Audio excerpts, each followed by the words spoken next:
tidur lelap, itu dia hampir seperti sesak nafas, susah untuk bernafas ya. Nah, ternyata ketika dia membuka matanya, ternyata ada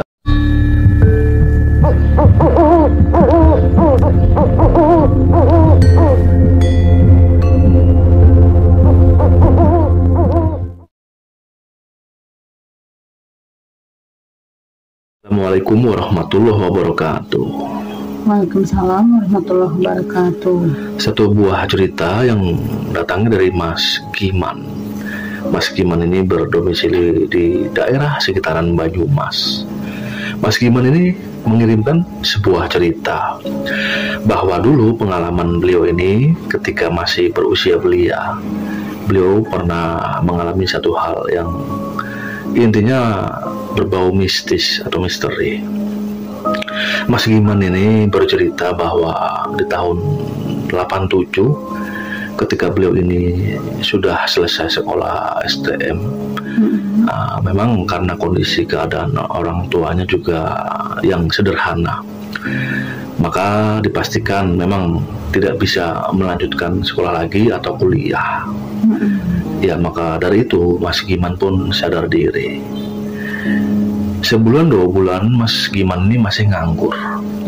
Ya, di dalam nganggurnya ini memang Mas Giman ya tetap berusaha mencari lowongan pekerjaan.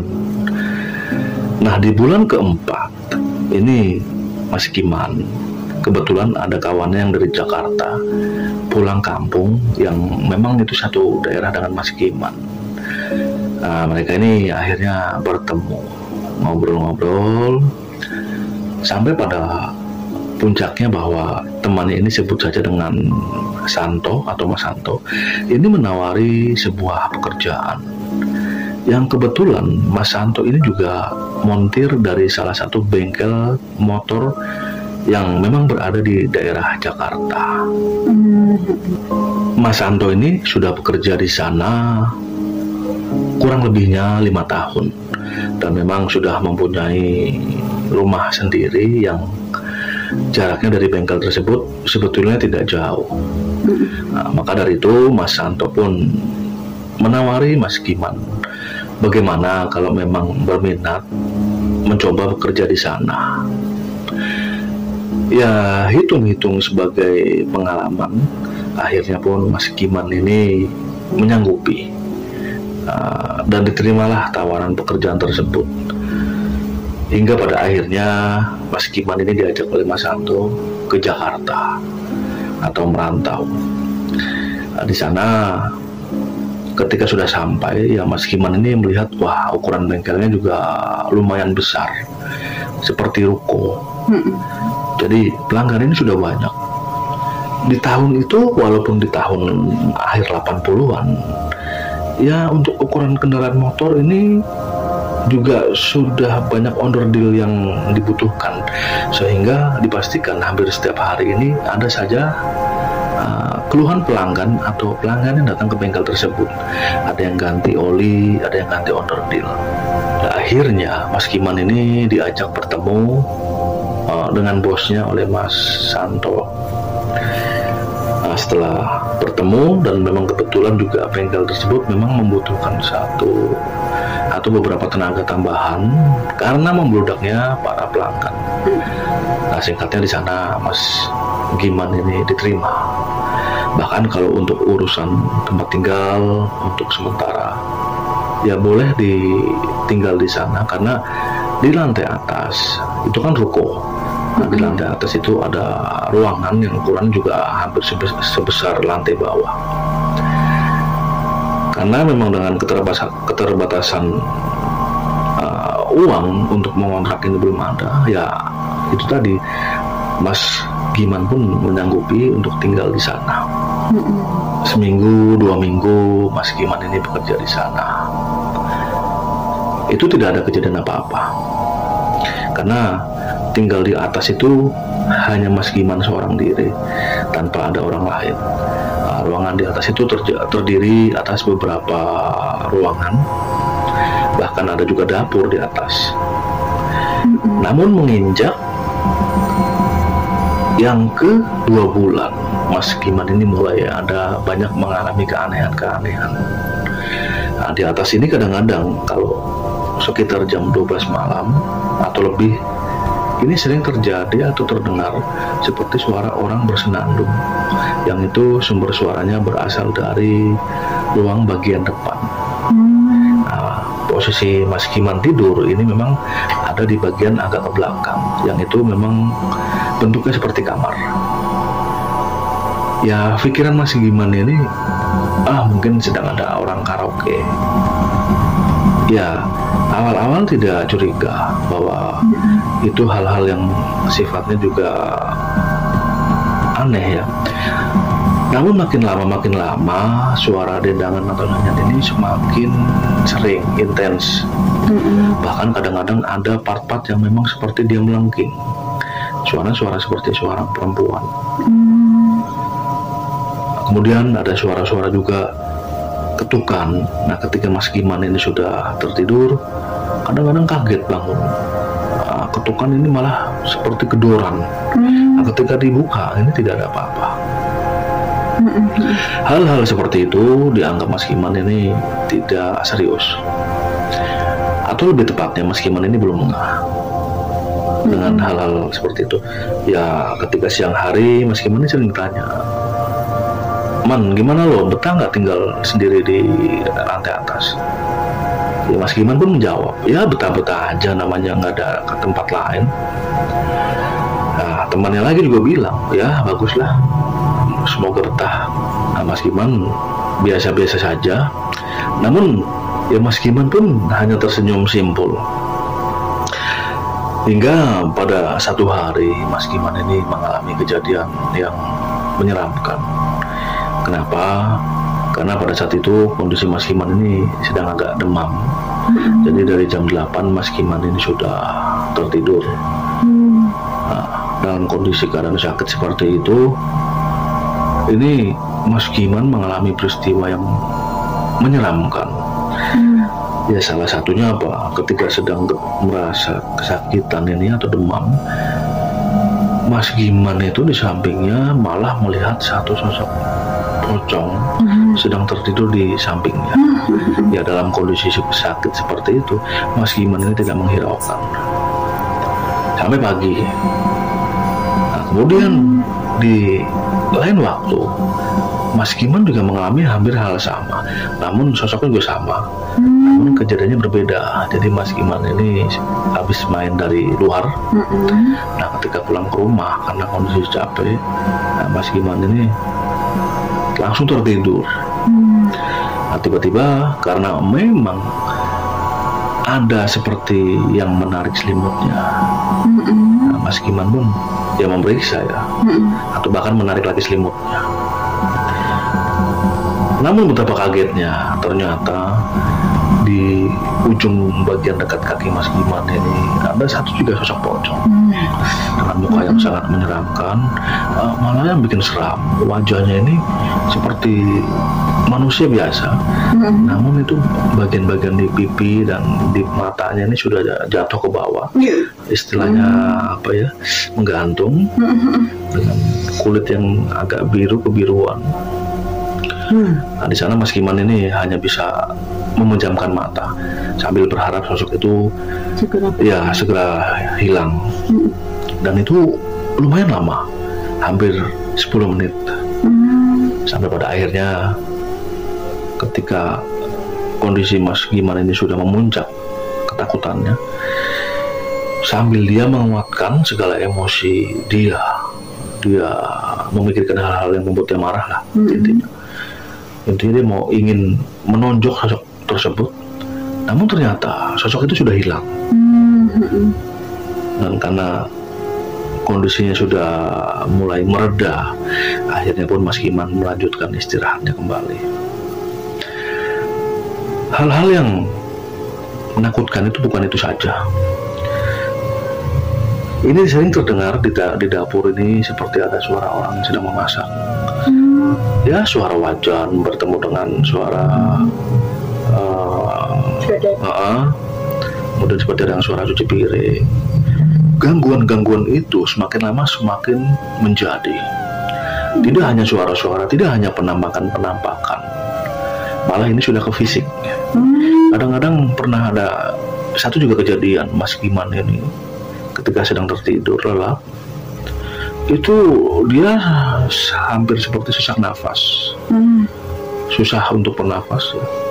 Nah, ternyata ketika dia membuka matanya, ternyata ada sosok seperti perempuan dengan baju tidur atau gaun tidur. Ini sedang duduk atau menduduki dadanya. Ya, di tengah rasa yang memang menyesak ya, atau menyesakkan dada itu, akhirnya Mas Giman ini sambil baca-baca doa hingga akhirnya sosok itu pun hilang.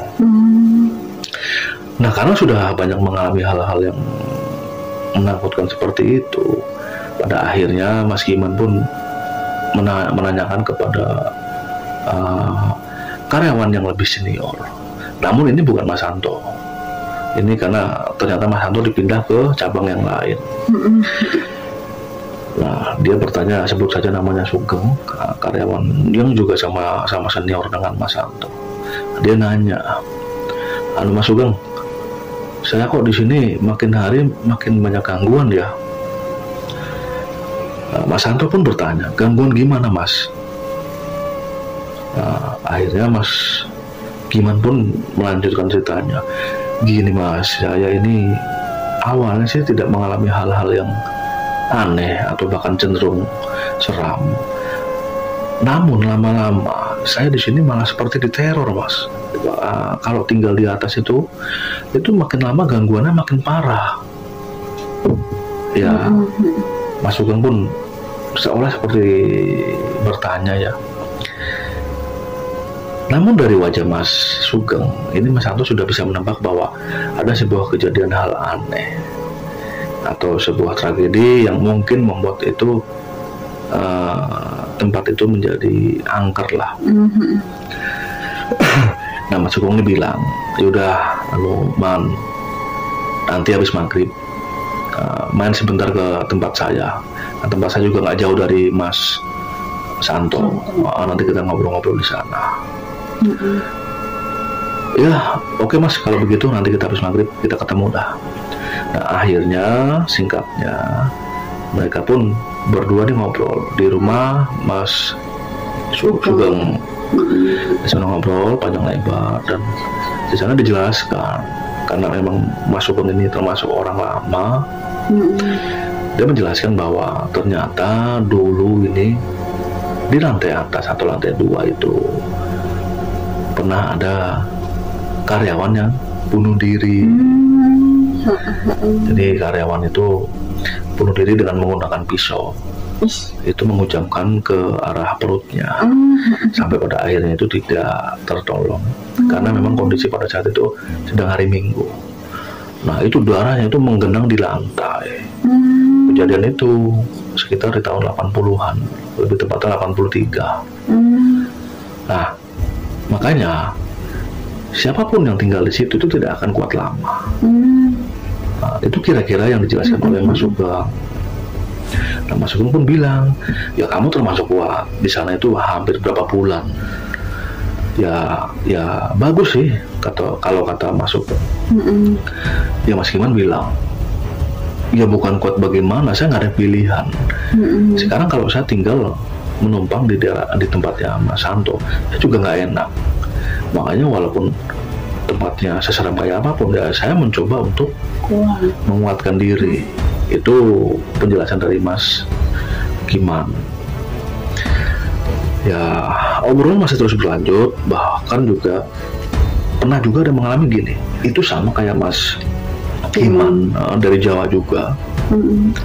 Itu datang udah sore hari. Ya akhirnya kan dia nggak sempat kerja ya, itu malah berdua. Ya, akhirnya disiapkan tempat di lantai yang ditempati oleh Mas Giman sekarang. Nah, itu baru semalam aja udah diganggu. Itu sosok pocong itu diganggu sampai pada akhirnya ketika pagi hari dua orang ini sambil terkantuk-kantuk, sambil lemas gitu kan. Nah, ketika menemui bos. Pamit. Ini malah pamit. Iya, malah nggak jadi. Maaf Pak, saya sepertinya nggak jadi kerja di sini gitu. Namun dia tidak menjelaskan kejadian yang dialami oleh kedua orang itu. Tapi karyawan lain atau bos ini udah paham. Ya udah, nggak apa-apa kalau memang tidak jadi kerja di sini, ya nggak apa-apa. Ya, seperti itu. Nah, semenjak orang terakhir itu atau dua orang itu, ini sama sekali tidak pernah ada yang menempati di sana. Kalaupun sedang dibersihkan, ini tidak berani sendirian. Walaupun itu siang hari, tidak berani sendirian. Minimal berdua. Bahkan kalau berdua, kalau memang kondisinya lagi seram ya, itu berdua bisa berlari-larian loh. Itu dia, karena tadi ada yang mencolek, ada yang kedoran. Kalau mendadak dapat serangan seperti itu kan refleks, tanpa kita sadari kita lari. Nah, seperti itu penjelasan panjang lebar yang dijelaskan oleh Mas Sugeng. Betul. Nah, dalam hati ini Mas Giman dilematis, makin takut dia setelah mendengar penjabaran dari Mas Sugeng bahwa sejarahnya seperti itu. Namun dia ini mencoba menguatkan hati. Masa iya gua kalah sama yang begituan? Kata Mas Giman. Nah, untuk malam itu aman. Kenapa? Ternyata Mas Giman ini nginap di rumah Mas Sugeng. Aman. Nah, besok malamnya, apalagi di sini Mas Giman sudah banyak mendengarkan panjang lebar itu yang namanya Selibaran. bukan hanya itu saja. Jadi ketika habis maghrib, itu bedoran segala macam, belum bau-bauan segala macam. Keluar semua tuh ya? Iya, keluar semua. Namun di sini jiwa nekat Mas Giman ini akhirnya muncul. Ditantang itu semua penghuni situ. Iya. Kalau memang benar-benar istilahnya sakti, ayo keluar. Ditantang seperti itu penghuninya. Saya di sini nggak ada niatan apa-apa selain kerja. Kata Mas Giman. Kalau kamu masih ganggu, nanti saya musnahkan. Seperti itu. Iya. Nah, kebetulan memang Mas Giman ini juga pernah kan belajar ngaji ya. Dan di sana kan memang diajari doa-doa yang biasa dibaca, bahkan juga ada istilahnya doa ilmu-ilmu al-hikmah lah, itu diajari. Dan disitulah pembuktiannya kalau sosok tersebut memang sejatinya itu hanya mengganggu, hanya menggoda dan menakuti. Ya, walaupun bisa membunuh katanya, namun juga tidak serta-merta kalau memang Tuhan ini tidak berkehendak ya. Ya seperti itu, akhirnya ditantang semua sampai itu mengucut atau wujud sosok pocong itu. Nah, Mas Giman ini pernah ingat dia dikasih bacaan pengunci. Nah, ketika dia membaca itu, jadi sosok itu seperti, kalau kata Mas Giman ini seperti apa ya, tidak bisa kemana-mana gitu, dikunci. Jadi bisa padat. Nah, disitulah betul-betul ini kesalahan Mas Giman memuncak sampai sosok itu dipukul. Dan itu rasanya katanya seperti memukul guling ya, seperti kapas. Antara ada dan kosong, namun itu ya Anda bisa dipukul. Tapi berasa ya, seperti memukul kapas. Itu sampai akhirnya dia ini seperti ada suara teriak, ampun sosok itu. Nah, ya sudah, akhirnya karena memang juga Mas Giman ini keletihan, akhirnya bacaan itu dibaca lagi sehingga sosok itu bisa pergi. Nah, anehnya beberapa hari setelah kejadian itu ya, itu gangguan-gangguan itu hampir 80% memudar, bahkan hampir nyaris tidak ada. Nah, di sini Mas Giman juga berpikir, apa iya itu kemarin mimpi bukan sih gitu loh. Jadi ketika melakukan penguncian ke sosok gaib itu, Mas Giman juga seperti tidak sadar, seperti ada yang menggerakkan gitu di luar kesadaran dia. Dan memang kalau yang dirasakan oleh Mas Giman, bahwa setelah kejadian itu suasana yang tadinya ini sunyi senyap seperti ada banyak bau-bauan, ini mendadak hampir normal, betul ya, seperti biasa, hampir normal gitu. Bahkan juga keberanian Mas Giman ini semakin hari semakin berani gitu. Dan ya alhamdulillah itu dia tadi, setelah kejadian itu makin lama makin biasa saja, sampai pada akhirnya Mas Giman ini cerita ke Mas Sugeng tadi, ya semua diceritakan itu secara detail dari awal sampai akhir. Dan alhamdulillah setelah kejadian itu akhirnya ya kondisi di sana itu normal, dan Mas Giman itu tinggal di sana 3 tahun. 3 tahun. Ya ketika ada orang karyawan ini tanya, ya alhamdulillah kuat-kuat aja, nggak ada masalah. Dan di situ juga Mas Giman ini nggak mau sesumbar, nggak mau jumawa gitu.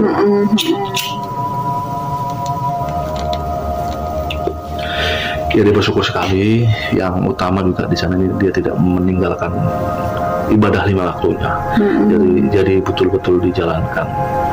Itu sangat berpengaruh sekali ternyata kalau kata Mas Giman. Dan juga secara pekerjaan Mas Giman ini tidak semakin dipercaya oleh bosnya. Karena memang selain awalnya juga dia tidak begitu mahir, namun lama-lama ya namanya habis setiap hari dikerjakan ya terbiasa. Nah pada akhirnya sampai itu Mas Giman pun pamit karena apa? Ada tawaran pekerjaan di tempat lain yang juga bengkel. Nah sudah cukup ilmu, dalam arti di sini ilmu perbengkelan, montir segala macam. Mas Giman pun pamit ke bosnya.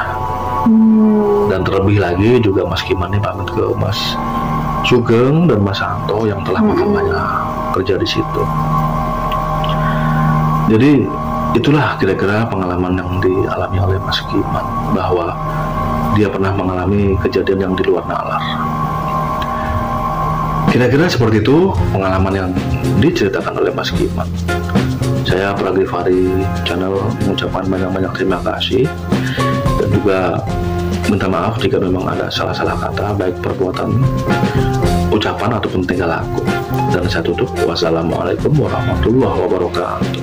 Waalaikumsalam warahmatullahi wabarakatuh.